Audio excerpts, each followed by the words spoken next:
सवाल बहुत प्रासंगिक था, आज भी है और सदा रहेगा। यह कि मेरा मालिक मुझे कितना प्यार करता है। मुझे ये देखना पड़ेगा, जरूर सोचना पड़ेगा इस बारे में, और कहीं ना कहीं मुझे ये देखना पड़ेगा कि मैं अपने मालिक को कितना प्यार करता हूँ। मालिक को प्यार करने का मतलब सीधे प्यार तो सभी करते हैं, परंतु वास्तविक प्रेम तो वो है कि यदि ये कहें कि सूरज पश्चिम से निकलेगा तो मैं मान लूँ पश्चिम से ही निकलेगा। इनकी हर बात को यहाँ कहने का भाव यह है, चाहे मेरे मन को अच्छी लगे अथवा ना लगे, उसे मानना ही चाहिए। और ये अवस्था एक गुरसिक की कब होती है? तब होती है जब उसे अपने गुरु पर पूर्ण यकीन होता है, गुरु के दिए हुए ज्ञान को वो आत्मसात कर लेता है, तब उसके अंदर प्रकट होता है गुरु के प्रति प्रेम, सच्चा प्रेम।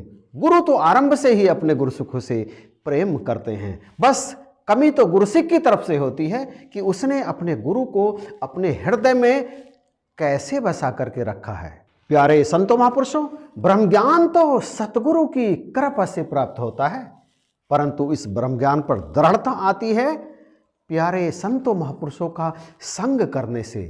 इसी संबंध में सदगुरु बाबा हरदेव सिंह जी महाराज ने फरमाया था, सत्संगत ब्रह्म ज्ञान सतगुरु की कृपा से प्राप्त होता है, लेकिन उस पर विश्वास महापुरुषों की संगत में जाने से ही दृढ़ होता है।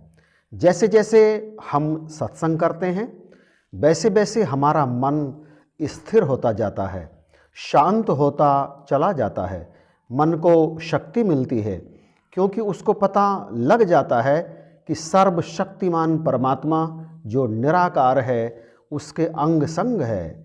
सत्संग में आने से ही उसे विश्वास होता है कि सब सुखों को देने वाला, सब पदार्थों का दाता परमात्मा ही है। प्यारे संतों महापुरुषों, हम सभी जानते हैं कि सत्संग समस्त सुखों की खान है। जो व्यक्ति नित्य निरंतर सत्संग करते हैं उनके जीवन में पाने के लिए कुछ भी शेष नहीं रहता, उनकी सारी अभिलाषाएं पूर्ण हो जाती हैं। परंतु फिर भी हम देखते हैं कि कई व्यक्ति सत्संग में आकर इधर उधर की बातें चलाने लगते हैं, बुराइयां करने लगते हैं, उनके जीवन में दुख प्रवेश करने लगते हैं। इस संबंध में चर्चा करते हुए सदगुरु बाबा हरदेव सिंह जी महाराज ने फरमाया था, सत्संग करने का मतलब यह नहीं कि व्यक्ति आए और आकर बुत की तरह संगत में बैठ जाए।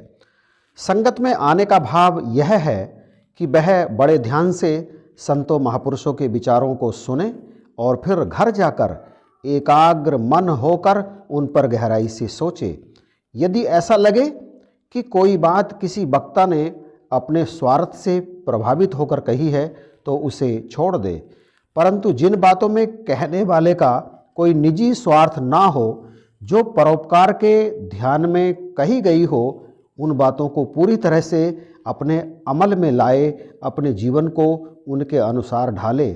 इस प्रकार सेवा वही है जो हुक्म में की जाए, अपनी मर्जी से कुछ करना सेवा नहीं कहलाता।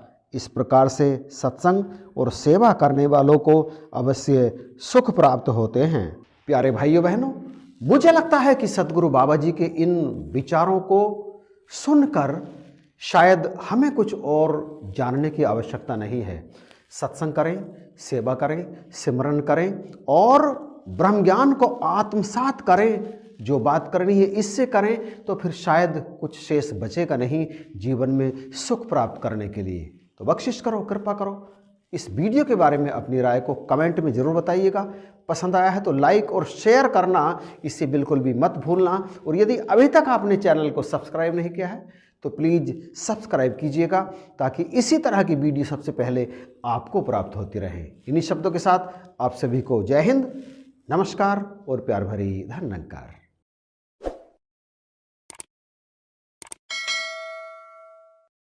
स्वागत है आपका इस वीडियो में। सिमरन अर्थात सतगुरु द्वारा ब्रह्म ज्ञान प्रदान करने के उपरांत दिए जाने वाले उन शब्दों का स्मरण जो भक्त को सदा ही भगवान से जोड़े रखते हैं।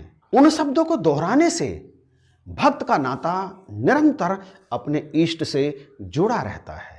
वो सदा ही उनके ध्यान में डूबा रहता है। परंतु कई स्थानों पर हमने पढ़ा और सुना है, आपने भी पढ़ा और सुना होगा कि किसी तोते की तरह से हम सिमरन करते चले जाएं, रटते चले जाएं उन शब्दों को, तो इसका कोई फायदा नहीं है।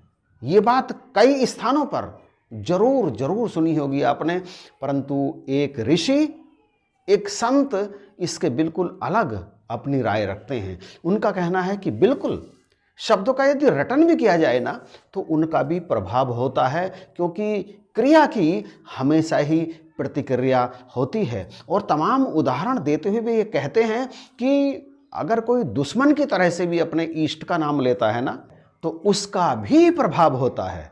उन संत का कहना है कि क्रिया की हमेशा ही प्रतिक्रिया होती है, इसलिए यदि आप मात्र सिमरन का रटन भी करते हैं ना, तो वो भी कहीं ना कहीं जरूर प्रभावी होता है। और अपनी बात को प्रमाणित करने के लिए वो तमाम तर्क भी देते हैं। तो आइए आज के इस वीडियो में हम यह जानने का प्रयास करते हैं कि क्या सिमरन का मात्र रटन करने का भी कोई प्रभाव होता है, भक्ति में वो शामिल होता है या नहीं होता है। तो YouTube चैनल यही है सच में, आप जुड़े रहिए नरेश के साथ।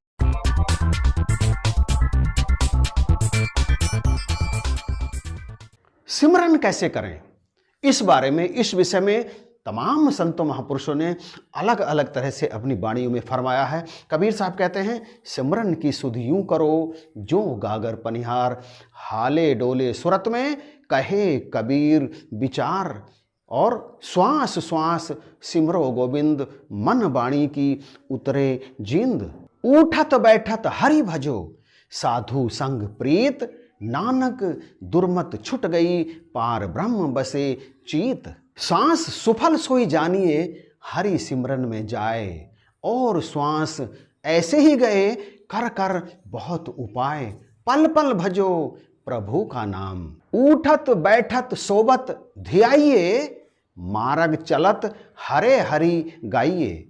यहाँ इन सारे शब्दों का यही अर्थ कहीं ना कहीं निकलता है कि सिमरन हर सांस में होनी चाहिए। उठते बैठते, चलते फिरते, खाते पीते, नहाते, हर पल सिमरन करनी चाहिए। श्वास श्वास में सिमरन करनी चाहिए। इन शब्दों का कहीं ना कहीं यही अर्थ निकलता है। महात्मा तो यहाँ तक कहते हैं कि माला तो कर में फिरे, जीभ फिरे मुख माही, मन बातो 10 दिशि फिरे, ये तो सिमरन नहीं। कहते हैं कि सिमरन रटने का नाम नहीं है, सिमरन है परमात्मा को ध्यान में लाने का नाम। और ये बात दास ने पहले भी अपने एक वीडियो में आपके चरणों में रखी है, परंतु यहाँ पर कुछ अलग तरह की बात जो होने के लिए जा रही है, जो दास आपके चरणों में रखने के लिए जा रहा है, उसे ध्यान से सुनना बहुत ही जरूरी है। एक व्यक्ति एक संत के पास आया और बोला, महात्मा आप जो सिमरन करने को कहते हो उसका क्या फ़ायदा कि एक तोते की तरह रटते रहो, राम राम राम राम, हरि हरि हरि हरि रटते रहो। मैं तो समझता हूँ कि ये व्यर्थ है, ये समय को बर्बाद करना है। इस पर संत मुस्कराए। एकाएक ही उनके चेहरे पर कुछ अजीब से भाव आए और उन्होंने उससे कहा, तू गधा है, तू मूर्ख है, तू बेवकूफ़ है। इस पर वो व्यक्ति क्रोध से तिलमिला उठा और संत से कहने लगा, आपने मेरे लिए ऐसे शब्दों का इस्तेमाल क्यों किया? इस पर संत मुस्कराए, बोले, मैंने तुझे हाथ तो नहीं लगाया, मैंने तुझे मारा तो नहीं। इस पर वो व्यक्ति बोला, भले ही आपने मुझे हाथ नहीं लगाया, भले ही आपने मुझे मारा नहीं, परंतु आपने जो शब्द कहे हैं ना, वो सीधे मेरे हृदय पर जाकर लगे हैं। इस पर संत फिर मुस्कराए और कहने लगे, सिमरन जिस तरह भी करो वो हमेशा परमात्मा के हृदय पर जाकर लगते ही हैं। सिमरन कभी भी व्यर्थ नहीं जाता, क्योंकि बोओगे तो जमेंगे उल्टे सीधे बीज। उर्वरा भूमि में आप चाहे जैसे भी बीज डाल दो, उन्हें जमना ही है। चाहे तिरछे गिर जाएं, चाहे सीधे गिर जाएं, चाहे उल्टे गिर जाएं, उन्हें निश्चित रूप से जमना ही है। संत ने कहा, सिमरन चाहे जिस तरह से करो, चाहे रट लो, चाहे किसी भी तरह से करो, निश्चित रूप से परमात्मा पर पहुंचता ही है। क्योंकि परमात्मा तो ये रहा ना, दूर नहीं है, वो आपके हृदय के भावों को जानता है, इसलिए आपकी हर प्रकार के सिमरन को वो स्वीकार करता है। उस व्यक्ति को आगे समझाते हुए संत जी ने कहा, चलो मान लिया कि सिमरन का रटन करना ठीक नहीं है, परंतु क्या तुम इस बात से इनकार करोगे कि कोई व्यक्ति यदि सिमरन के शब्दों का रटन कर रहा है तो उसके उस रटन के द्वारा क्या परमात्मा को याद करने के अभ्यास में कोई वृद्धि नहीं होगी? हमें यह नहीं भूलना चाहिए कि आदि कवि वाल्मीकि भी सर्वप्रथम मरा मरा शब्दों का रटन ही कर रहे थे और आगे चलकर वो कितने बड़े संत बने। क्या तुम इस बात से इनकार कर सकते हो? वो व्यक्ति सुनता रहा और संत जी उसे समझाते रहे कि यदि आपको कोई श्लोक याद करना है तो क्या आप उसे रटोगे नहीं? क्या बार बार उसका अभ्यास नहीं करोगे? इस्लाम में हाफिज उसी को कहा जाता है जो कुरान को हिफ्ज कर लेता है, जो कुरान को याद कर लेता है, जो कुरान को रट लेता है। और विज्ञान का भी यही नियम है कि किसी कार्य में यदि निपुणता प्राप्त करनी है तो उसका बार बार अभ्यास करना ही पड़ेगा, उसे बार बार दोहराना ही पड़ेगा, प्रैक्टिस करनी ही पड़ेगी। तो भैया, यदि सिमरन को श्वास श्वास में बसाना है, रोम रोम में बसाना है, हर क्षण हमें सिमरन करनी आ जाए, ये सब करना है, उठते बैठते चलते फिरते खाते पीते हर क्षण हर श्वास में यदि हम सिमरन करें तो इसके लिए क्या अभ्यास आवश्यक नहीं है? जरूरी नहीं है सिमरन का रटन करना कि सिमरन हमारे रोम रोम में बस जाए, मन में बस जाए, तन में बस जाए, आंखों में बस जाए, जुबान में बस जाए। तो क्या बिना अभ्यास के बस जाएगी? बार बार सिमरन करना ही पड़ेगा, अभ्यास करना ही पड़ेगा। और मैं तो ये कहता हूं कि अभ्यास और रटन में कोई अंतर नहीं है। अभ्यास का अर्थ होता है बार बार दोहराना और रटने का मतलब भी होता है बार बार दोहराना, प्रैक्टिस करना। और बड़ी बात तो यह है कि यदि हम सिमरन को रटेंगे नहीं तो हमें यह याद कैसे होगा? और जब याद नहीं होगा तो हम इसका अभ्यास कैसे करेंगे? इसके अभ्यास के लिए इसका याद होना जरूरी है। और याद तब होगा जब हम सिमरन को रट लेंगे, इसे हिफ्ज कर लेंगे। और वैसे भी निराकार को, परमात्मा को इस बात से कोई फर्क नहीं पड़ता कि आप उसका सिमरन रट कर रहे हैं या ध्यान में लाकर कर रहे हैं, क्योंकि ये तो मौजूद है, ये तो विराजमान है, ये जानता है कि तेरे अंदर क्या चल रहा है। यदि सिमरन को रट भी रहे हैं ना तब भी कोई फर्क नहीं पड़ता, आपका सिमरन इनके हृदय में जाकर दस्तक देता ही है, क्योंकि हर क्रिया की प्रतिक्रिया होती ही है। अब आप यह मत कहना कि परमात्मा के हृदय नहीं होता, क्योंकि ज्योतिषामपि तज्ज्योतिस्तमय परमुच्यते, ज्ञानम ज्ञेयम ज्ञानगम्य हृदय सर्वस्य विष्टितम। मैं सबके हृदय में स्थित हूं। सबका हृदय कहाँ है? सबका हृदय परमात्मा का हृदय है। और ये बात फिर किसी वीडियो में आपके चरणों में दास रखने का प्रयास करेगा। अभी तो इतनी ही बात है कि रटन भी सिमरन ही है, बशर्ते हम दिल से रटन करें परमात्मा का सिमरन। यदि कोई व्यक्ति, कोई दानव, कोई असुर उन्हें शत्रु मान करके भी करता है ना तो उसे भी ये मोक्ष भी प्रदान कर देते हैं और अपने हिसाब से स्वर्ग भी प्रदान करते हैं। चाहे आप रावण का उदाहरण ले लीजिए, हिरण्यकश्यप का उदाहरण ले लीजिए, या फिर आप कंस का भी उदाहरण ले लीजिए, दुर्योधन का भी उदाहरण ले लीजिए। आप जानते हैं कि इनमें से कुछ मोक्ष को प्राप्त हुए और कुछ प्राप्त हुए स्वर्ग को। तो बख्शिश करो, कृपा करो, जुड़े रहना है, जुड़े रहना है इस रमे रम से, क्योंकि जो जुड़ा रहता है ना उसी की कीमत होती है और अंततः उसी का मूल्य भी लगता है। वीडियो के बारे में आपकी राय का इंतजार करूंगा। वीडियो पसंद आया तो प्लीज़ लाइक जरूर कीजिएगा और इसे शेयर करना बिल्कुल भी मत भूलना। और यदि अभी तक भी आपने इस चैनल को सब्सक्राइब नहीं किया है तो प्लीज़ इसे सब्सक्राइब करके बेल आइकन जरूर प्रेस कर दीजिएगा। इन्हीं शब्दों के साथ जय हिंद, नमस्कार और प्यार भरी धन्यवाद।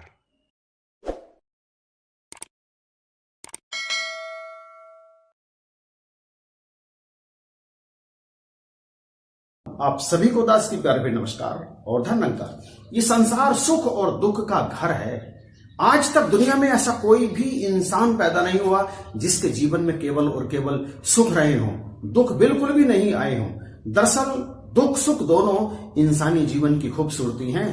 दुख और सुख दिन और रात की तरह आते जाते रहते हैं, कभी भी ना सुख स्थायी रूप से किसी के जीवन में रहता है और ना कभी स्थायी रूप से उसके जीवन में दुख रहता है। ये दोनों बारी बारी से आते जाते रहते हैं। लेकिन एक जीवात्मा जो ब्रह्म ज्ञान प्राप्त कर लेता है पूर्ण सतगुरु की कृपा से, उसके जीवन में दुख नहीं आने चाहिए, क्योंकि साध संगत में भी अक्सर इस बात का जिक्र किया जाता है और सदगुरु भी कहते हैं कि ब्रह्म ज्ञान प्राप्ति के बाद में लोक सुखी और परलोक सुहेला दोनों हो जाते हैं। लेकिन अक्सर ऐसा देखने में नहीं आता। तो इसके पीछे रीजन क्या है? क्या कारण है कि एक ब्रह्म ज्ञान प्राप्त करने वाला ब्रह्मज्ञानी व्यक्ति भी अपने जीवन में दुखों से जूझता रहता है?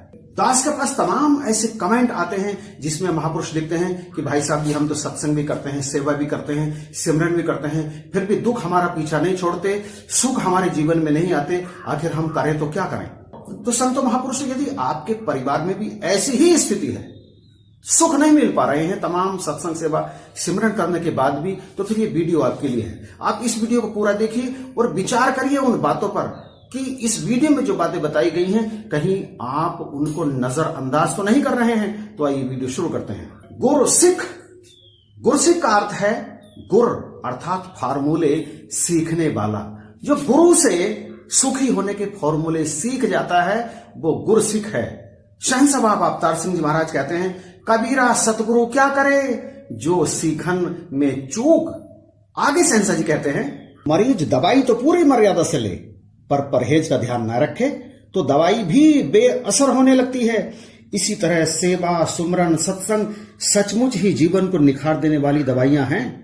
परंतु हम ये सब कुछ करते हुए भी जब अभिमान में चूर हो जाते हैं, निंदा में खचित हो जाते हैं, दूसरों के अवगुणों को छांटने में एड़ी चोटी का जोर लगाने लगते हैं, अपने आप को ऊंचा और दूसरे गुरसिख भाई बहनों को नीची दृष्टि से देखने लगते हैं और सदगुरु के आदेशानुसार जो गुण हमें अपनाने चाहिए उनको अपनाने के बजाय मनमुखों वाला जीवन जीने लगते हैं, तो हम अपने रास्ते से भटक जाते हैं। उसका ही यह फल होता है कि जो निखार व्यवहार हमारे जीवन में आने चाहिए थी वह नहीं आ पाती। इससे आगे फरमाते हुए शहंशाह बाबा अवतार सिंह जी महाराज ने कहा, ज्ञान का दाता सतगुरु होता है। सतगुरु जीवन जीने की जो जांच सिखाता है उस पर गुरसिख को चलना होता है। अगर कोई गुरसिख सदगुरु के वचनों का उल्लंघन करके मनमति से काम लेता है तो सेवा, सुमरन, सत्संग भी उसका पूरा सहारा नहीं बन पाता। गुरु मर्यादा का पालन किए बिना गुरसिख का लोक खुशियों से नहीं भर सकता। गुरु अगर कहता है कि मीठा बोलो, किसी से छल कपट ना करो, किसी का हक न दबाओ, किसी का दिल न दुखाओ, तो जो गुरु के आदेशानुसार ऐसे कर्म करता है उनके जीवन में भी बाहर आती हैं और निखार भी, वे मुक्ति के हकदार भी बन जाते हैं। एक अन्य स्थान पर शहंशाह सदगुरु बाबा अवतार सिंह जी महाराज कहते हैं, ज्ञान से मुक्ति तो मिल गई पर लोक सुखी तभी होगा यदि गुरु के वचन पर दृढ़ता से कर्म किया जाएगा, क्योंकि गुरु के वचनों में गुरु की कोई गर्ज या स्वार्थ नहीं होता, केवल परोपकार ही होता है। अब देखो ना, मैं सदा एक बात पर ही जोर देता रहा हूं कि यह सत्य का मार्ग है। यहां छिप कर भी कोई बुरे कर्म क्यों न करे, निरंकार उसका भी पर्दाफाश कर देता है। इसलिए अंगसंग निरंकार को जानकर संतजनों अथवा किसी के साथ भी छल कपट करने से डरना चाहिए। संतों की निंदा करके ना ही अपने लिए दुख खरीदें और ना ही बेमतलब का बोझा अपने ऊपर लादें।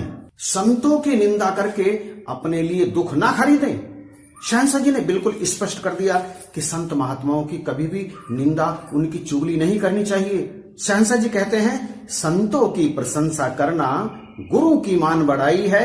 कहे अवतार, संत और प्रभु में भेद ना बिल्कुल राई है। अवतार उपदेश पार्ट 2 पेज नंबर 111 पर शहंशाह जी फरमाते हैं, सत्संगत गुरु के लिए सारी सत्संगत एक जैसी होती है, पर जो गुरु के वचनों को थोड़ा सा भी काट देते हैं उनको दुख उठाना पड़ता है। गुरु की बात को समझने में तुम अपनी बुद्धि मत लगाना। अपनी बुद्धि को एक तरफ रखना, सर पर गुरु की बुद्धि को रखना। गुरु को सर पर राखिए, चलिए आज्ञा माही। कहे कबीर दास को, 3 लोक भय नाही। जो गुरु की बात को अपने जीवन में धारण करते हैं ना, उसमें मीन मेघ नहीं निकालते, अपनी बुद्धि को परे रखते हैं, उनके जीवन में ही सारे सुख आते हैं।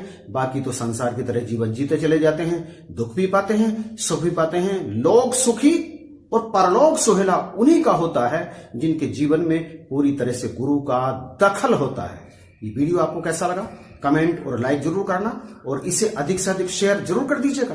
और ये कहना चाहूंगा कि यदि अभी तक आपने इस चैनल को सब्सक्राइब नहीं किया है तो इसी तरह की वीडियो प्राप्त करने के लिए आप इस चैनल को सब्सक्राइब करके बेल आइकन को दबा दीजिए ताकि आने वाले वीडियो की नोटिफिकेशन सबसे पहले आपको प्राप्त हो। इसी के साथ आप सभी को प्यार भरे नमस्कार और धन्यवाद। Hello friends, I am Naresh Chauhan Nirankari. Sant Nirankari mission एक इंटरनेशनल मिशन है और इस मिशन में आपको तमाम ऐसी चीजें देखने के लिए मिलेंगी जो अन्यंत्र कहीं नहीं है। इसमें से एक है चरण स्पर्श। जब एक निरंकारी महात्मा दूसरे निरंकारी महात्मा से मिलता है तो वो दोनों एक दूसरे के चरण स्पर्श करते हैं। चरण स्पर्श करना कोई बुरी बात तो है नहीं, लेकिन जब ये एक दूसरे के चरण स्पर्श करते हैं तो ये नहीं देखते कि वो सामने वाला उम्र में उससे बड़ा है या छोटा है, सास सामने है या बहू सामने है, पिता सामने है या पुत्र सामने है, पति सामने है या पत्नी सामने है। इन्हें इस बात का कोई फर्क ही नहीं पड़ता कि चरण स्पर्श करने में रिश्तों का भी ध्यान रखना चाहिए, उम्र का भी ध्यान रखना चाहिए। सास बहू के चरण छू लेती है, पति पत्नी के चरण स्पर्श कर लेता है और पिता पुत्र के भी चरण स्पर्श कर लेता है। फ्रेंड्स, संसार जब इस चीज को देखता है तो उसे लगता है कि ये निरंकारी बिल्कुल कोई अलग तरह की गलत परंपरा चला रहे हैं। तो मैं आपकी जानकारी के लिए बता दूं कि निरंकारी मिशन बहुत विशाल मिशन है, करोड़ों लोग इसमें शामिल हैं और जब करोड़ों लोग किसी एक काम को करते हैं तो उसमें कहीं ना कहीं अच्छाई होती है, वो गलत शायद नहीं हो सकता।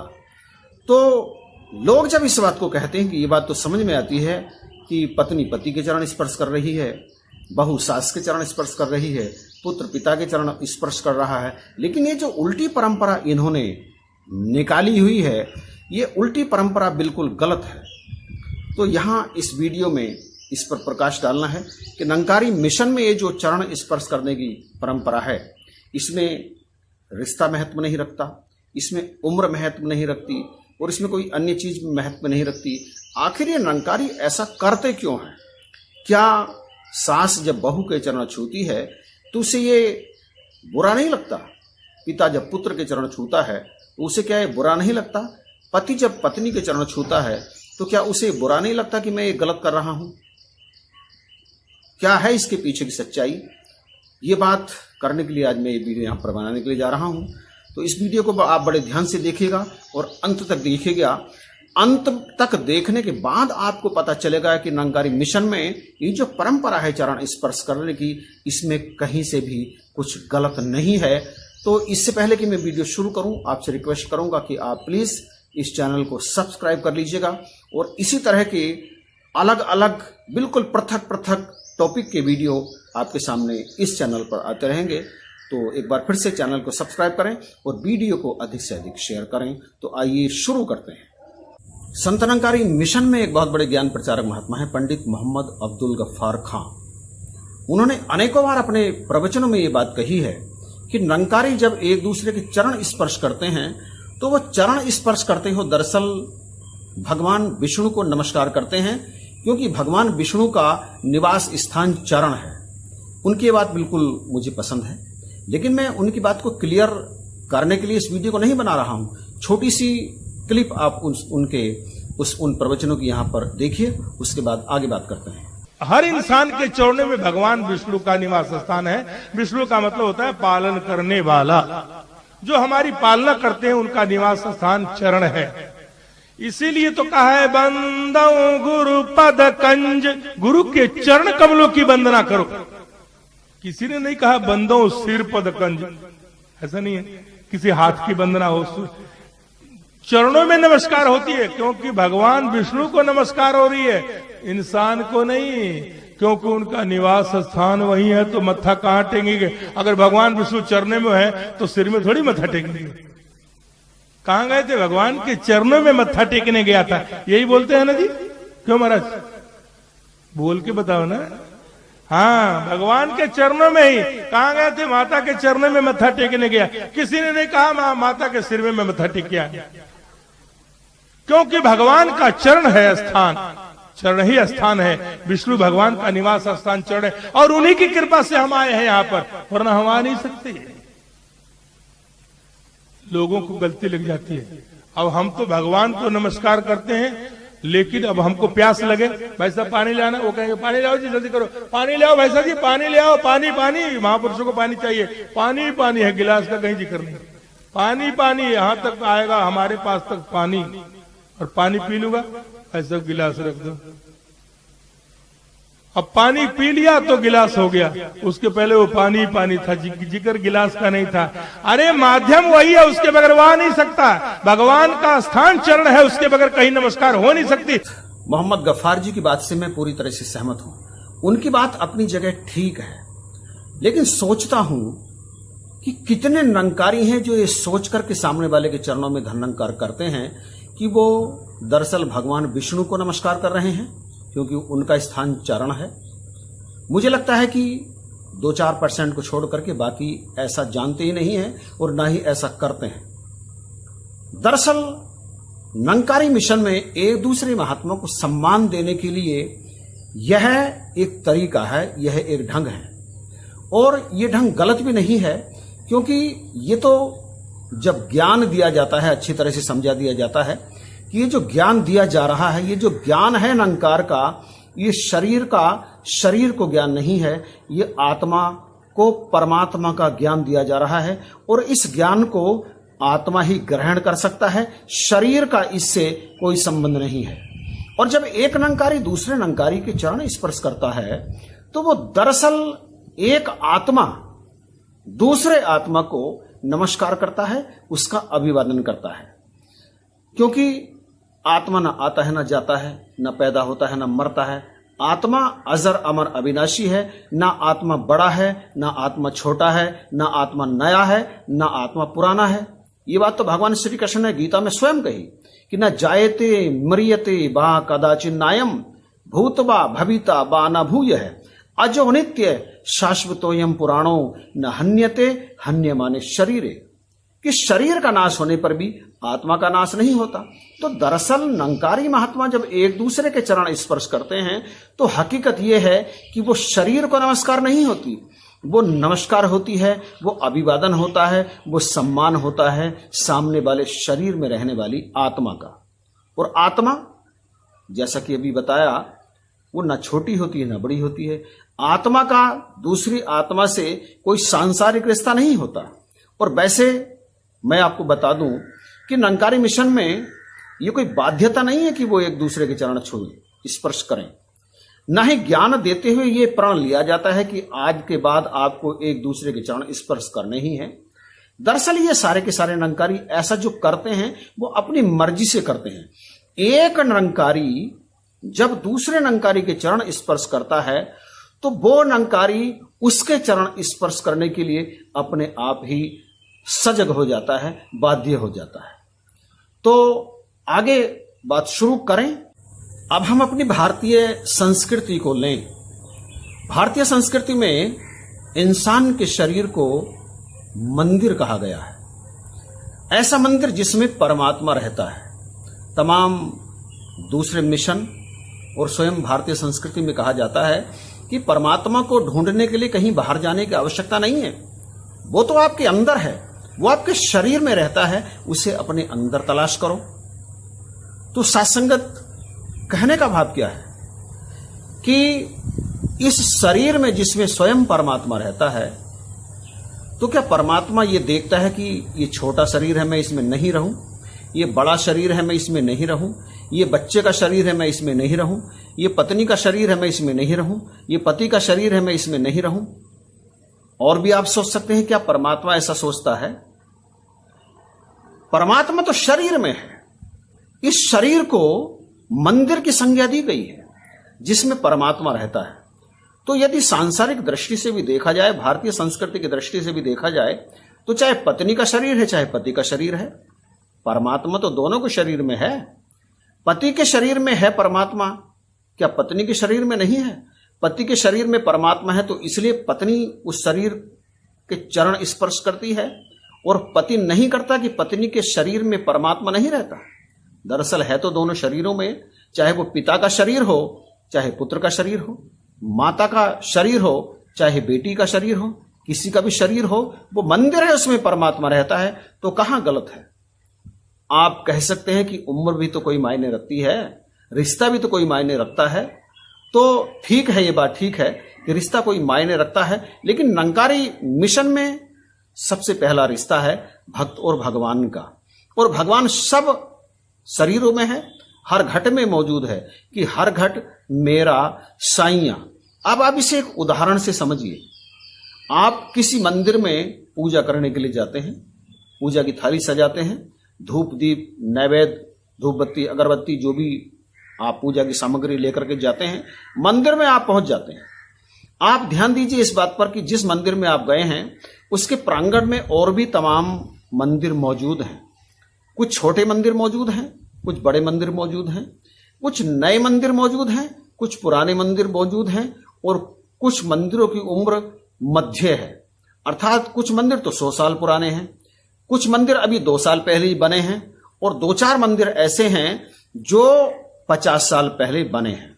और उन मंदिरों में कोई मंदिर तो बहुत अधिक बड़ा है, मतलब लंबा चौड़ा है, ऊंचा है, कोई मंदिर बहुत छोटा है, कोई मंदिर मध्य है। तो जब आप पूजा की थाली लेकर के मंदिर में जाते हैं तो क्या केवल एक ही मंदिर में आप पूजा करते हैं? क्या एक ही मंदिर में आप सजदा करते हैं? मुझे लगता है कि आप एक एक करके उन सारे मंदिरों में जाकर के प्रसाद चढ़ाते हैं, पूजा करते हैं, आराधना करते हैं।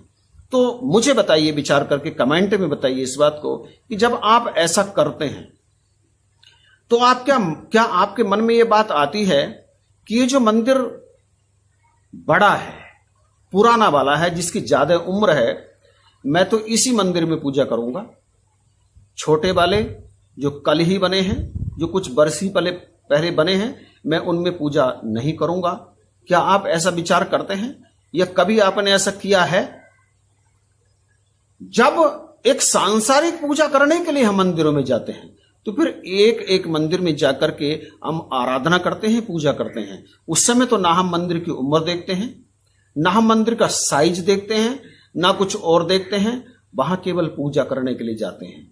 तो एक आम संसार में हम ऐसा करते हैं, लेकिन ये जो इंसान का शरीर है जिसमें स्वयं परमात्मा विराजमान है, हमें नहीं पता कि उन मंदिरों में परमात्मा विराजमान रहता है या नहीं रहता है। हालांकि निरंकारी जानते हैं, क्योंकि निरंकारियों की नजर में हर जगह परमात्मा है। जित देखूं तित एक ही साहिब का दीदार।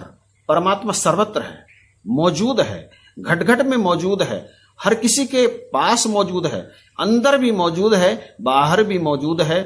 तो ये रिश्ता तो हमने बनाया है, पत्नी का रिश्ता हमने बनाया, पति का रिश्ता हमने बनाया, बेटे का रिश्ता हमने बनाया, बेटी का रिश्ता हमने बनाया, सारे रिश्ते हमने बनाए। लेकिन जब उस घट में परमात्मा को देखने का नंबर आता है तो पत्नी देख लेते हैं, पुत्र देख लेते हैं, बहू देख लेते हैं। प्रेम कैसे बढ़ेगा? निरंकारी मिशन का सिद्धांत पहला और आखिरी यही है कि मिलवर्तन हो, प्रेम हो, सौहार्द हो, घर में प्रेम रहे, सामंजस्य रहे, लड़ाई ना हो, झगड़ा ना हो, सब एक दूसरे की बात को तरजीह दें, सारे एक दूसरे को सम्मान दें और एक दूसरे का सम्मान करें, एक दूसरे से सम्मान लें। तो ये जो धारणा है कि संत निरंकारी मिशन में ना रिश्ता देखते हैं, ना उम्र देखते हैं, एक दूसरे के चरण स्पर्श कर लेते हैं, दरअसल ये स्वयं ही हो जाता है। किसी को ध्यान ही नहीं रहता कि सामने पत्नी है फ्रेंड्स, किसी को ध्यान ही नहीं रहता कि सामने मेरा बेटा है, किसी को ध्यान ही नहीं रहता कि सामने मेरी बहू है। ये अपने आप हो जाता है और ये अंदर से आता है। जब जब हम इस मिशन से बाहर खड़े होकर देखते हैं तो ऐसा लगता है कि ये गलत प्रथा कर रहे हैं। लेकिन जैसे ही हम संत निरंकारी मिशन में पहुंच करके दीक्षा लेते हैं, परमात्मा का ज्ञान लेते हैं, तो हमें सामने वाले के अंदर पत्नी दिखाई नहीं देती, एक महात्मा दिखाई देता है। पुत्र दिखाई नहीं देता, एक महात्मा दिखाई देता है। बहू दिखाई नहीं देती, एक महात्मा दिखाई देता है, परमात्मा दिखाई देता है। इसलिए निरंकारी एक दूसरे के चरणों में नमन करते हैं, उनका आदर करते हैं, उनका सम्मान करते हैं। और ये बात तो बिल्कुल भी दिमाग में आती ही नहीं है कि ये मेरा बेटा है, मेरी बेटी है, ये मेरी पत्नी है, ये मेरा पुत्र है क्या नहीं है। बस नजर बदल जाती है, सामने वाले के अंदर केवल और केवल परमात्मा नजर आता है। और मंदिर में जब आप जाते हैं तो स्वयं ही आपके हाथ जुड़ जाते हैं और आप नतमस्तक हो जाते हैं। उस समय आपके मन में कदाचित कभी भी ये बात नहीं आती होगी कि मैं माता भवानी को नमस्कार करूं या शिव जी को नमस्कार करूं या गणेश जी को नमस्कार करूं या नंदी को नमस्कार करूं या माता संतोषी को नमस्कार करूं, भगवान विष्णु को नमस्कार करूं या और भी जो मंदिर में देवी देवताओं की प्रतिमाएं हैं। दरअसल वहां तो हम जाकर के झुक जाते हैं क्योंकि एक श्रद्धा हमारे अंदर मौजूद है। लेकिन घर में, परिवार में हमारे रिश्ते मौजूद हैं। निरंकार का ज्ञान लेने के बाद में ये रिश्ते मौजूद भी रहते हैं और समाप्त भी हो जाते हैं। जब ये रिश्ते समाप्त हो जाते हैं तो एक ही रिश्ता रहता है, गुरसिक का रिश्ता। पत्नी को केवल पत्नी की दृष्टि से देखने के साथ ही महात्मा की दृष्टि से भी देखा जाता है, उसके अंदर महात्मा का दर्शन भी किया जाता है। तो बख्शिश करो, कृपा करो। आपको ये चीज यदि ये गलत लगता है तो कोई चरण छूने की आवश्यकता नहीं है, क्योंकि मैंने पहले ही यहां क्लियर कर दिया है कि निरंकारी मिशन में चरण स्पर्श करना आवश्यक नहीं है। फ्रेंड्स, ये तो अपने आप ही हो जाता है, अनायास ही हो जाता है, यकायक ही हो जाता है और किसी को कोई अफसोस नहीं होता जब पिता पुत्र के चरण स्पर्श करता है। मैं नरेश चौहान निरंकारी अपने बेटे के चरण स्पर्श कर लेता हूं। मैं नरेश चौहान निरंकारी मेरी पत्नी के चरण स्पर्श करता हूं और हमारे घर में प्रेम है, सौहार्द है, मिलवर्तन है, सुख है। संपत्ति है या नहीं है इसे क्लियर नहीं करूंगा, हालांकि ठीक ठाक चल रहा है सब कुछ, लेकिन सबसे बड़ी बात यह है कि प्रेम है। प्रेम के लिए अहम को मिटाना पड़ता है। ये बात जो मैं आपसे कहने के लिए जा रहा हूं कि जब एक बड़ा व्यक्ति छोटे व्यक्ति के चरणों में झुकता है तो उसे झुकने से कौन रोकता है? उसका अहंकार, उसका बड़ापन कि मेरी उम्र तो ज्यादा है, मेरा रिश्ता तो इससे बड़ा है, मैं तो इससे कद में भी बड़ा हूं, मैं तो इससे पद में भी बड़ा हूं, मैं तो इससे धन दौलत में भी बड़ा हूं। तो ये जो चीज अभी डिफाइन यहां पर की गई है, ये अहंकार का प्रतीक है, ईगो का प्रतीक है। और जब जब भी आपके अंदर अहंकार रहता है, जब भी आपके अंदर अहंकार रहता है, प्रेम प्रकट हो नहीं सकता और घर के अंदर शांति नहीं रह सकती, सुमति नहीं रह सकती। एक दूसरे का सम्मान करें, अहंकार को मिटाएं। और निरंकारी जब एक दूसरे के चरण में झुकता है तो निरंकार इस अहंकार को खा जाता है। और जहां निरंकार रहता है वहां अहंकार नहीं रहता, और जब अहंकार ही नहीं रहता तो घर में प्रेम होगा, शांति होगी, सुमति होगी। एक दूसरे की बात को तरजीह देने की, सम्मान देने की भावना बलवती होती चली जाएगी। तो संत निरंकारी मिशन में ये चरण स्पर्श करने की जो प्रथा है, ये मुझे बहुत ही अधिक पसंद है और मैं इसे निरंतर फॉलो करता हूं। जहां भी चाहता हूं मिशन के प्रचार प्रसार के कार्य को करने या घर के अंदर भी, मैं इस चीज को पूरी तरह से फॉलो करता हूं। और इसी कारण निरंकार परमेश्वर की कृपा दास और दास के परिवार पर निरंतर बनी रहती है। तो मुझे लगता है कि इस वीडियो को देखने के बाद आपके अंदर से ये भ्रम दूर हो गया होगा कि निरंकारी जो एक दूसरे के चरण स्पर्श करते हैं वो गलत करते हैं। आपको समझ में आ गया होगा कि चरण स्पर्श करना कोई गलत नहीं है। बड़े भी छोटों के चरण स्पर्श करते हैं तो कोई गलत नहीं करते। एक चीज और कह करके आपसे इजाजत चाहूंगा, कभी किसी इस्लाम वाले भाई से आप जरूर मिले होंगे, आपने ये भी जरूर देखा होगा कि अगर छोटा व्यक्ति चाहे उम्र में, चाहे पद में, चाहे धन दौलत में बैठा है अपनी चौपाल पर अपने घर में, और बहुत बड़ी उम्र का लंबी दाढ़ी वाला कोई मुसलमान उसके सामने से गुजरता है तो वो छोटा वाला उसको नमस्कार नहीं करता यार, वो बड़ी उम्र वाला उसको सलाम वालेकुम करता है। क्यों? क्या इसलिए कि वो सामने जो बैठा है उसका रुतबा बड़ा है? नहीं सत्संगत, नहीं फ्रेंड्स, वो उसे सलाम इसलिए करता है क्योंकि उसके अंदर उसके लिए एक प्रेम प्रकट हो गया है। इस्लाम में प्रेम को बहुत महत्व दिया गया है और भारतीय संस्कृति तो प्रेम का पूजक है, प्रेम का पर्याय है। इसलिए प्रेम के रास्ते में यदि रास्ता आता है तो उसे हटा दीजिए, प्रेम के रास्ते में यदि उम्र आती है तो उसे हटा दीजिए, पद आता है तो उसे हटा दीजिए। निरंकारी मिशन का ये जो सिद्धांत है, ये जो सम्मान करने की प्रथा निरंकारी मिशन के अंदर है, इसमें कहीं से भी कोई गलत चीज नहीं है। यदि आपको मेरी बात अच्छी लगी हो, ये वीडियो अच्छा लगा हो, तो प्लीज इस वीडियो को अधिक से अधिक शेयर जरूर करना। और निरंकारी महात्मा इस बात का विशेष ध्यान रहे कि कमेंट बॉक्स में मुझे जरूर बताएं कि आपको ये जानकारी कैसी लगी। और अधिक ना कहते हुए मैं इन्हीं शब्दों के साथ आपसे विदा चाहूंगा। आप सभी को प्यार भरी नमस्कार और धन निरंकार।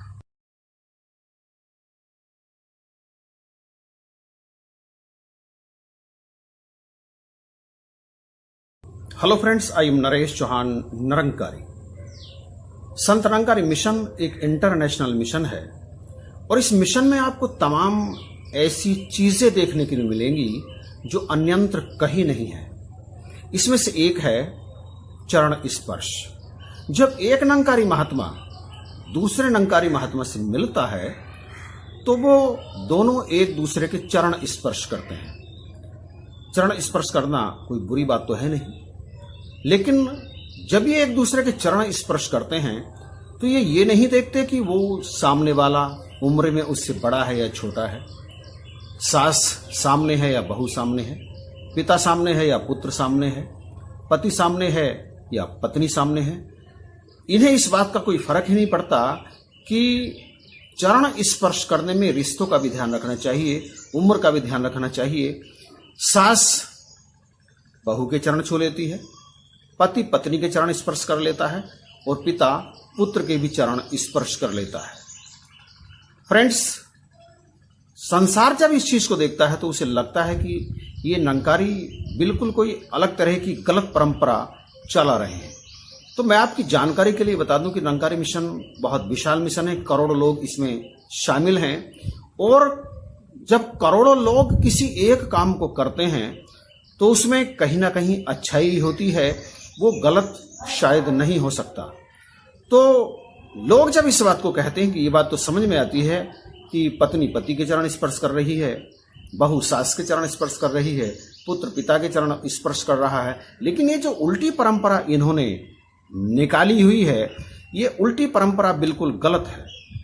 तो यहां इस वीडियो में इस पर प्रकाश डालना है कि निरंकारी मिशन में ये जो चरण स्पर्श करने की परंपरा है, इसमें रिश्ता महत्व नहीं रखता, इसमें उम्र महत्व नहीं रखती और इसमें कोई अन्य चीज महत्व नहीं रखती। आखिर ये निरंकारी ऐसा करते क्यों हैं? क्या सास जब बहू के चरण छूती है तो उसे ये बुरा नहीं लगता? पिता जब पुत्र के चरण छूता है तो उसे क्या ये बुरा नहीं लगता? पति जब पत्नी के चरण छूता है तो क्या उसे बुरा नहीं लगता कि मैं ये गलत कर रहा हूं? क्या है इसके पीछे की सच्चाई? ये बात करने के लिए आज मैं ये वीडियो यहां पर बनाने के लिए जा रहा हूं। तो इस वीडियो को आप बड़े ध्यान से देखिएगा और अंत तक देखिएगा। अंत तक देखने के बाद आपको पता चलेगा कि निरंकारी मिशन में ये जो परंपरा है चरण स्पर्श करने की, इसमें कहीं से भी कुछ गलत नहीं है। तो इससे पहले कि मैं वीडियो शुरू करूं, आपसे रिक्वेस्ट करूंगा कि आप प्लीज इस चैनल को सब्सक्राइब कर लीजिएगा और इसी तरह के अलग अलग बिल्कुल पृथक पृथक टॉपिक के वीडियो आपके सामने इस चैनल पर आते रहेंगे। तो एक बार फिर से चैनल को सब्सक्राइब करें और वीडियो को अधिक से अधिक शेयर करें। तो आइए शुरू करते हैं। संत निरंकारी मिशन में एक बहुत बड़े ज्ञान प्रचारक महात्मा है पंडित मोहम्मद अब्दुल गफ्फार खां। उन्होंने अनेकों बार अपने प्रवचनों में ये बात कही है कि निरंकारी जब एक दूसरे के चरण स्पर्श करते हैं तो वो चरण स्पर्श करते हो दरअसल भगवान विष्णु को नमस्कार करते हैं, क्योंकि भगवान विष्णु का निवास स्थान चरण है। उनकी ये बात बिल्कुल मुझे पसंद है, लेकिन मैं उनकी बात को क्लियर करने के लिए इस वीडियो को नहीं बना रहा हूं। छोटी सी क्लिप आप उन प्रवचनों की यहां पर देखिए, उसके बाद आगे बात करते हैं। हर इंसान के चौड़ने में भगवान विष्णु का निवास स्थान है। विष्णु का मतलब होता है पालन करने वाला।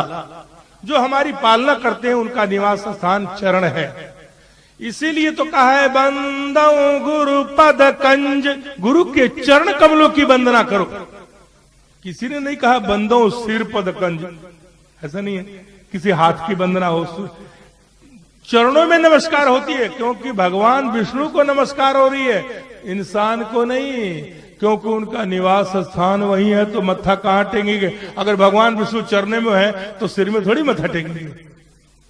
कहां गए थे? भगवान के चरणों में मत्था टेकने गया था, यही बोलते हैं ना जी? क्यों महाराज? बोल के बताओ ना। हाँ, भगवान के चरणों में ही। कहां गए थे? माता के चरणों में मत्था टेकने गया। किसी ने नहीं कहा माता के सिर में मैं मत्था टेकिया, क्योंकि भगवान का चरण है स्थान, चरण ही स्थान है। विष्णु भगवान का निवास स्थान चरण है, और उन्हीं की कृपा से हम आए हैं यहां पर, वरना हम आ नहीं सकते। लोगों को गलती लग जाती है। अब हम तो भगवान को नमस्कार करते हैं, लेकिन अब हमको प्यास लगे, भाई साहब पानी ले आना, वो कहेंगे पानी लाओ जी, जल्दी करो, पानी ले आओ भाई साहब जी, पानी ले आओ, पानी पानी, महापुरुषों को पानी चाहिए, पानी पानी है, गिलास का कहीं जिक्र नहीं, पानी पानी, यहां तक आएगा हमारे पास तक पानी, और पानी पी लूंगा, ऐसा गिलास रख दो।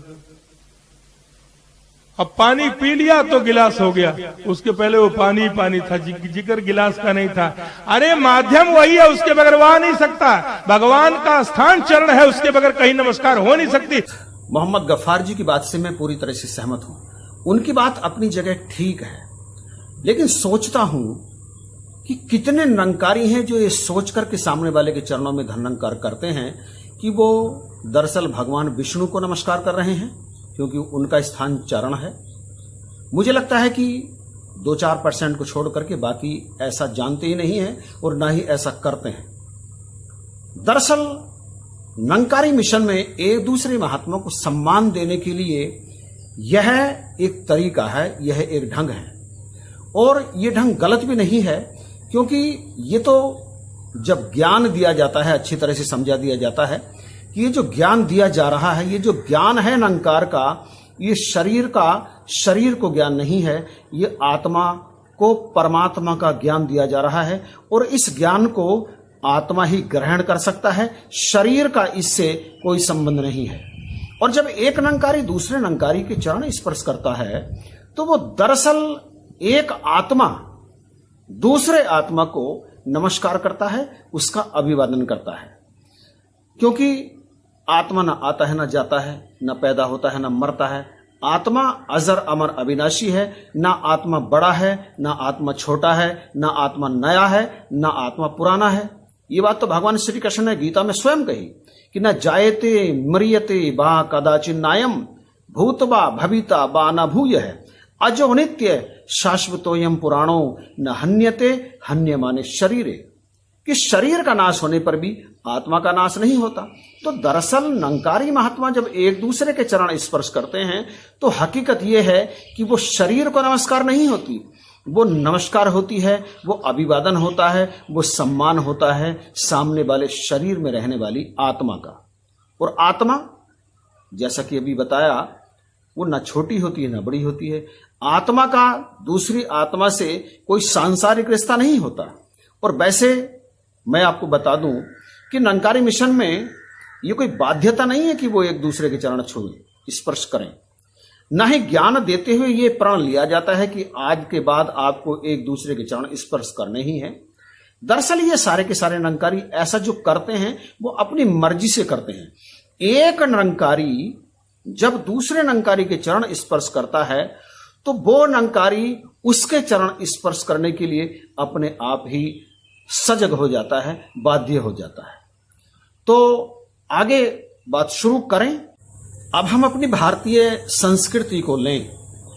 भारतीय संस्कृति में इंसान के शरीर को मंदिर कहा गया है, ऐसा मंदिर जिसमें परमात्मा रहता है। तमाम दूसरे मिशन और स्वयं भारतीय संस्कृति में कहा जाता है कि परमात्मा को ढूंढने के लिए कहीं बाहर जाने की आवश्यकता नहीं है, वो तो आपके अंदर है, वो आपके शरीर में रहता है, उसे अपने अंदर तलाश करो।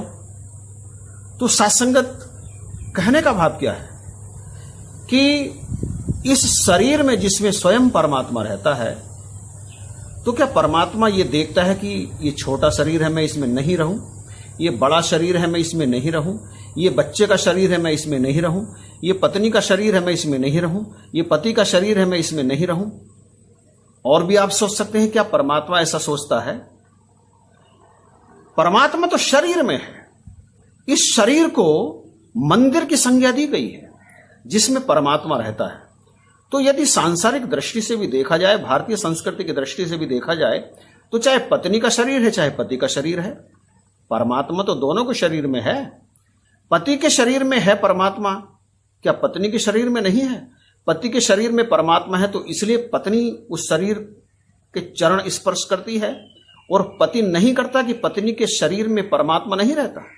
दरअसल है तो दोनों शरीरों में, चाहे वो पिता का शरीर हो चाहे पुत्र का शरीर हो, माता का शरीर हो चाहे बेटी का शरीर हो, किसी का भी शरीर हो, वो मंदिर है, उसमें परमात्मा रहता है। तो कहां गलत है? आप कह सकते हैं कि उम्र भी तो कोई मायने रखती है, रिश्ता भी तो कोई मायने रखता है। तो ठीक है, ये बात ठीक है कि रिश्ता कोई मायने रखता है, लेकिन निरंकारी मिशन में सबसे पहला रिश्ता है भक्त और भगवान का। और भगवान सब शरीरों में है, हर घट में मौजूद है कि हर घट मेरा साइया। अब आप इसे एक उदाहरण से समझिए। आप किसी मंदिर में पूजा करने के लिए जाते हैं, पूजा की थाली सजाते हैं, धूप दीप नैवेद्य धूप बत्ती अगरबत्ती जो भी आप पूजा की सामग्री लेकर के जाते हैं, मंदिर में आप पहुंच जाते हैं। आप ध्यान दीजिए इस बात पर कि जिस मंदिर में आप गए हैं उसके प्रांगण में और भी तमाम मंदिर मौजूद हैं। कुछ छोटे मंदिर मौजूद हैं, कुछ बड़े मंदिर मौजूद हैं, कुछ नए मंदिर मौजूद हैं, कुछ पुराने मंदिर मौजूद हैं, और कुछ मंदिरों की उम्र मध्य है, अर्थात कुछ मंदिर तो 100 साल पुराने हैं, कुछ मंदिर अभी 2 साल पहले ही बने हैं, और 2-4 मंदिर ऐसे हैं जो 50 साल पहले बने हैं। और उन मंदिरों में कोई मंदिर तो बहुत अधिक बड़ा है, मतलब लंबा चौड़ा है, ऊंचा है, कोई मंदिर बहुत छोटा है, कोई मंदिर मध्य है। तो जब आप पूजा की थाली लेकर के मंदिर में जाते हैं तो क्या केवल एक ही मंदिर में आप पूजा करते हैं? क्या एक ही मंदिर में आप सजदा करते हैं? मुझे लगता है कि आप एक एक करके उन सारे मंदिरों में जाकर के प्रसाद चढ़ाते हैं, पूजा करते हैं, आराधना करते हैं। तो मुझे बताइए, विचार करके कमेंट में बताइए इस बात को कि जब आप ऐसा करते हैं तो आप क्या आपके मन में ये बात आती है कि ये जो मंदिर बड़ा है, पुराना वाला है, जिसकी ज्यादा उम्र है, मैं तो इसी मंदिर में पूजा करूंगा। छोटे वाले जो कल ही बने हैं, जो कुछ बरस ही पहले बने हैं, मैं उनमें पूजा नहीं करूंगा। क्या आप ऐसा विचार करते हैं या कभी आपने ऐसा किया है? जब एक सांसारिक पूजा करने के लिए हम मंदिरों में जाते हैं तो फिर एक एक मंदिर में जाकर के हम आराधना करते हैं, पूजा करते हैं। उस समय तो ना हम मंदिर की उम्र देखते हैं, ना हम मंदिर का साइज देखते हैं, ना कुछ और देखते हैं, वहां केवल पूजा करने के लिए जाते हैं। तो एक आम संसार में हम ऐसा करते हैं, लेकिन ये जो इंसान का शरीर है जिसमें स्वयं परमात्मा विराजमान है, हमें नहीं पता कि उन मंदिरों में परमात्मा विराजमान रहता है या नहीं रहता है। हालांकि निरंकारी जानते हैं, क्योंकि निरंकारियों की नजर में हर जगह परमात्मा है। जित देखूं तित एक ही साहिब का दीदार। परमात्मा सर्वत्र है, मौजूद है, घट घट में मौजूद है, हर किसी के पास मौजूद है, अंदर भी मौजूद है, बाहर भी मौजूद है। तो ये रिश्ता तो हमने बनाया है, पत्नी का रिश्ता हमने बनाया, पति का रिश्ता हमने बनाया, बेटे का रिश्ता हमने बनाया, बेटी का रिश्ता हमने बनाया, सारे रिश्ते हमने बनाए। लेकिन जब उस घट में परमात्मा को देखने का नंबर आता है तो पत्नी देख लेते हैं, पुत्र देख लेते हैं, बहू देख लेते हैं। प्रेम कैसे बढ़ेगा?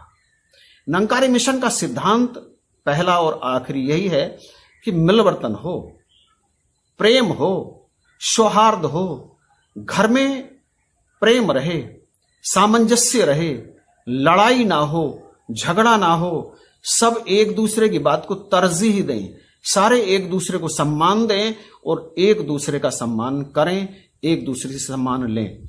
तो ये जो धारणा है कि संत निरंकारी मिशन में ना रिश्ता देखते हैं, ना उम्र देखते हैं, एक दूसरे के चरण स्पर्श कर लेते हैं, दरअसल ये स्वयं ही हो जाता है।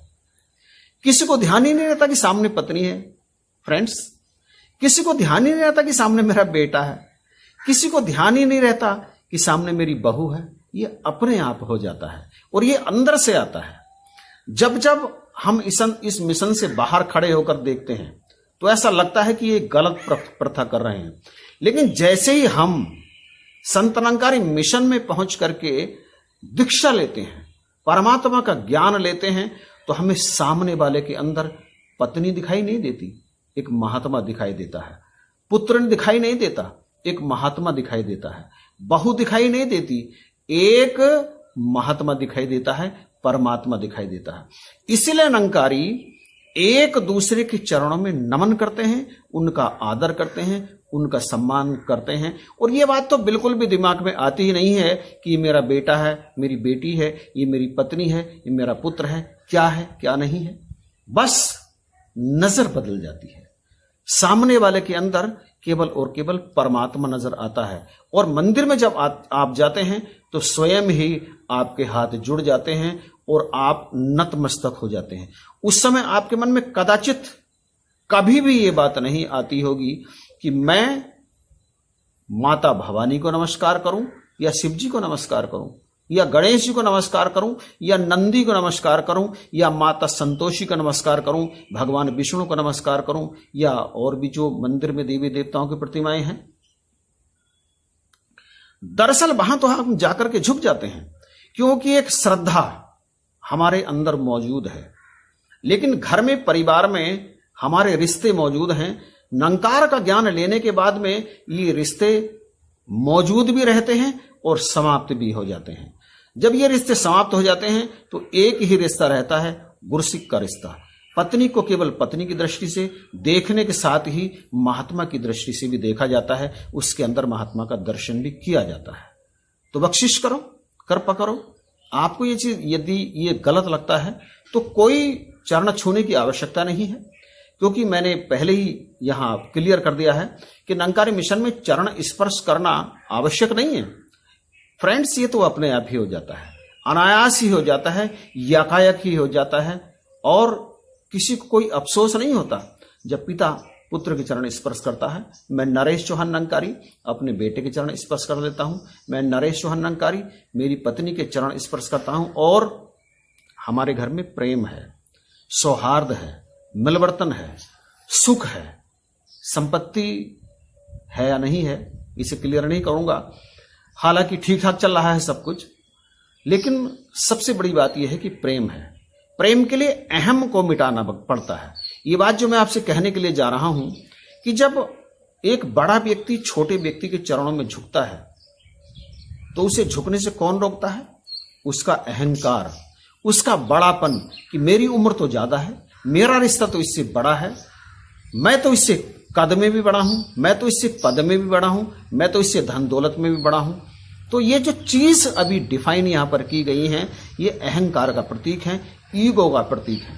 और जब जब भी आपके अंदर अहंकार रहता है, जब भी आपके अंदर अहंकार रहता है, प्रेम प्रकट हो नहीं सकता और घर के अंदर शांति नहीं रह सकती, सुमति नहीं रह सकती। एक दूसरे का सम्मान करें, अहंकार को मिटाएं। और निरंकारी जब एक दूसरे के चरण में झुकता है तो निरंकार इस अहंकार को खा जाता है, और जहां निरंकार रहता है वहां अहंकार नहीं रहता। और जब अहंकार ही नहीं रहता तो घर में प्रेम होगा, शांति होगी, सुमति होगी। एक दूसरे की बात को तरजीह देने की, सम्मान देने की भावना बलवती होती चली जाएगी। तो संत निरंकारी मिशन में ये चरण स्पर्श करने की जो प्रथा है, ये मुझे बहुत ही अधिक पसंद है और मैं इसे निरंतर फॉलो करता हूं। जहां भी जाता हूं मिशन के प्रचार प्रसार के कार्य को करने, या घर के अंदर भी, मैं इस चीज को पूरी तरह से फॉलो करता हूं। और इसी कारण निरंकार परमेश्वर की कृपा दास और दास के परिवार पर निरंतर बनी रहती है। तो मुझे लगता है कि इस वीडियो को देखने के बाद आपके अंदर से ये भ्रम दूर हो गया होगा कि निरंकारी जो एक दूसरे के चरण स्पर्श करते हैं वो गलत करते हैं। आपको समझ में आ गया होगा कि चरण स्पर्श करना कोई गलत नहीं है। बड़े भी छोटों के चरण स्पर्श करते हैं तो कोई गलत नहीं करते। एक चीज और कह करके आपसे इजाजत चाहूंगा, कभी किसी इस्लाम वाले भाई से आप जरूर मिले होंगे, आपने ये भी जरूर देखा होगा कि अगर छोटा व्यक्ति चाहे उम्र में, चाहे पद में, चाहे धन दौलत में बैठा है अपनी चौपाल पर अपने घर में, और बहुत बड़ी उम्र का लंबी दाढ़ी वाला कोई मुसलमान उसके सामने से गुजरता है तो वो छोटा वाला उसको नमस्कार नहीं करता। यार, वो बड़ी उम्र वाला उसको सलाम वालेकुम करता है। क्यों? क्या इसलिए कि वो सामने जो बैठा है उसका रुतबा बड़ा है? नहीं सत्संगत, नहीं फ्रेंड्स, वो उसे सलाम इसलिए करता है क्योंकि उसके अंदर उसके लिए एक प्रेम प्रकट हो गया है। इस्लाम में प्रेम को बहुत महत्व दिया गया है और भारतीय संस्कृति तो प्रेम का पूजक है, प्रेम का पर्याय है। इसलिए प्रेम के रास्ते में यदि रास्ता आता है तो उसे हटा दीजिए, प्रेम के रास्ते में यदि उम्र आती है तो उसे हटा दीजिए, पद आता है तो उसे हटा दीजिए। निरंकारी मिशन का ये जो सिद्धांत है, ये जो सम्मान करने की प्रथा निरंकारी मिशन के अंदर है, इसमें कहीं से भी कोई गलत चीज नहीं है। यदि आपको मेरी बात अच्छी लगी हो, ये वीडियो अच्छा लगा हो, तो प्लीज इस वीडियो को अधिक से अधिक शेयर जरूर करना। और निरंकारी महात्मा इस बात का विशेष ध्यान रहे कि कमेंट बॉक्स में मुझे जरूर बताएं कि आपको ये जानकारी कैसी लगी। और अधिक ना कहते हुए मैं इन्हीं शब्दों के साथ आपसे विदा चाहूंगा। आप सभी को प्यार भरी नमस्कार और धन निरंकार।